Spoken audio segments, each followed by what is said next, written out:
আজকের এই প্রেস ব্রিফিংয়ে উপস্থিত সাংবাদিক ভাই বোনেরা, আসসালামু আলাইকুম।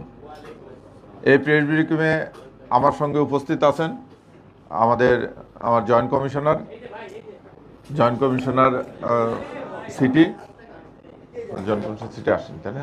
ও আচ্ছা, আমার সঙ্গে আছেন ডিসি গোয়েন্দা মিরপুর এবং এডিসি মিডিয়া। যে বিষয়টা নিয়ে কথা বলার জন্য আপনাদের সামনে আমরা উপস্থিত হয়েছি, আপনারা অবগত আছেন যে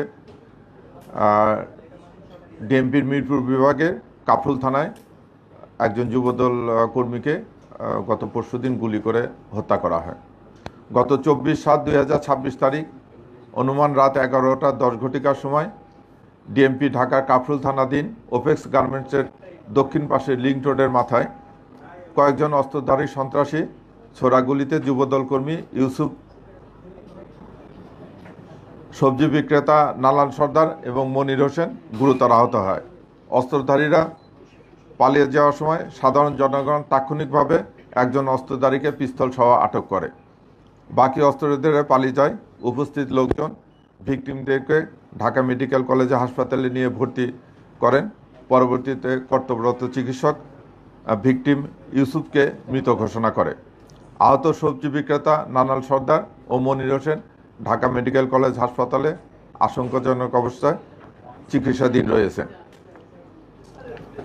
উক্ত ঘটনায় ঢাকা মেট্রোপলিটন পুলিশের গোয়েন্দা বিভাগ এবং ঢাকা মেট্রোপলিটন পুলিশের মিরপুর বিভাগ যৌথভাবে তদন্ত শুরু করে। তদন্তের এক পর্যায়ে তারা মামলার মূল ঘটনার রহস্য উদ্ঘাটন করতে সমর্থ হয়। মামলা ঘটনার সাথে জড়িত নাহিদ শাওন এবং শাফিন আহমদ দ্বয়কে গ্রেপ্তার করে। আটককৃত চঞ্চল ও নাহিদের দেওয়া তথ্য মতে ঘটনার সহিত জড়িত জিয়ারুলকে মাগুরা জেলার শালিকা থানাধীন অটোপাড়া মিরপুর হইতে এবং আলী হোসেনকে ডিবি পুলিশ গ্রেপ্তার করে। কাফরুল থানা পুলিশ ঘটনায় জড়িত জিয়াদ মোল্লাকে শরীয়তপুর এবং মাসিমুল্লাহকে যশোর জেলার থেকে গ্রেপ্তার করা হয়। এই ঘটনার সাথে জড়িত মোহাম্মদ আবির হাওলাদারকে জনগণ পিটুকুনি দিয়ে কাফরুল থানায় সোপর্দ করে। আসামিদের জিজ্ঞাসাবাদে জানা যায় যে এই ঘটনার মূল পরিকল্পনাকারী হাফিজুর রহমান হাফিজ ওরফে সিএনজি হাফিজ কাফরুল থানার স্বেচ্ছাসেবক দলের যুগ্ম আহ্বায়ক, সাথে হাফিজুল ইসলাম বাবু কাফরুল থানা যুবদলের সদস্য সচিব।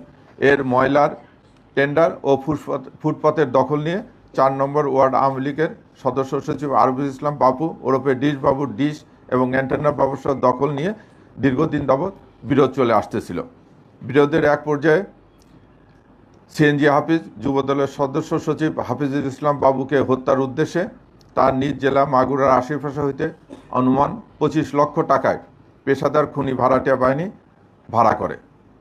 গত 29 জুন 2026 তারিখে হাফিজুল ইসলাম বাবুকে হত্যার উদ্দেশ্যে পেশাদার খুনি হাসান, জিয়ারুল, চঞ্চল, জিয়াদ সহ অজ্ঞাতনামা 2-3 জনকে ভাড়া করে সিএনজি হাফিজের সাথে মিরপুর 10 বৈশাখী হোটেলে 714 নম্বর রুম ভাড়া করে। তারা বাবুকে হত্যার উদ্দেশ্যে সিএনজি হাফিজের গ্যারেজে হাফিজ সহ সবাই একত্রিত হয়। হাফিজের কাছে রক্ষিত 2টি পিস্তল আবির হাওলাদারের কাছ থেকে তার ম্যানেজার নাহিদ গ্যারেজে নিয়ে আসে। পিস্তলগুলো হাফিজ নিতাতে পার্টস খুলে গুলি লোড করে, কিন্তু এই সময় একটি মিসফায়ার হয়। বিকট শব্দ হলে তারা ওই দিন হত্যার পরিকল্পনা স্থগিত করে। কিন্তু পেশাদার খুনিরা ওই দিন বিশ্বকাপ ফুটবল খেলা দেখার অজুহাতে হাফিজুল ইসলাম বাবুর অফিসের আশেপাশে পৌঁছে বাবুর চেহারা চিহ্নিত করে ও সিএনজি হাফিজের কাছ থেকে 50,000 টাকা অগ্রিম নিয়ে ওই দিন চলে যায়। পরবর্তীতে 23 জুলাই 2026 তারিখে পূর্ব পরিকল্পনা অনুযায়ী আসামিরা সন্ধ্যার দিকে হাফিজের গ্যারেজে একত্রিত হয় এবং সিএনজি হাফিজের লোড করা পিস্তল 2টি নাহিদের কাছ থেকে জিহাদ নিয়ে জিয়ারুলকে একটি পিস্তল এবং চঞ্চলকে একটি পিস্তল দেয়। পিস্তলগুলো নিয়ে জিয়ারুল, চঞ্চল, হাসান, জিহাদ, মাসুম বিল্লাহ সহ আরও অজ্ঞাতনামা 2-3 জন হাফিজুল ইসলাম বাবুকে হত্যার উদ্দেশ্যে তার অফিসের সামনে অবস্থান নেয়।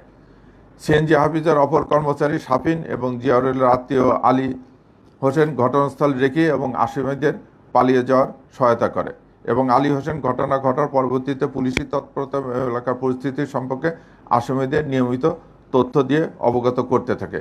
ঘটনার দিন রাত অনুমান 11 ঘটিকার সময় হাফিজুল ইসলাম বাবু তার অফিসের সামনে নেতাকর্মীদের নিয়ে আলাপকালে অপরিচিত লোকজনের সন্দেহজনক মনে হলে তাদের পরিচয় জিজ্ঞাসা করলে তারা তাদের বাসা মিরপুর 10 বলে জানায়। এক পর্যায়ে হাফিজুল ইসলাম বাবু তার নেতাকর্মীরা অপরিচিত ব্যক্তিদের দেহ তল্লাশি করতে চাইলে তাদের মধ্যে একজন পিস্তল বাইর করে যুবদল কর্মী ইউসুফের বুকে গুলি করে এবং তাৎক্ষণিকভাবে অস্ত্রধারী সন্ত্রাসীরা এলোপাতারি গুলি ছুড়ে পালিয়ে যাওয়ার চেষ্টা করে।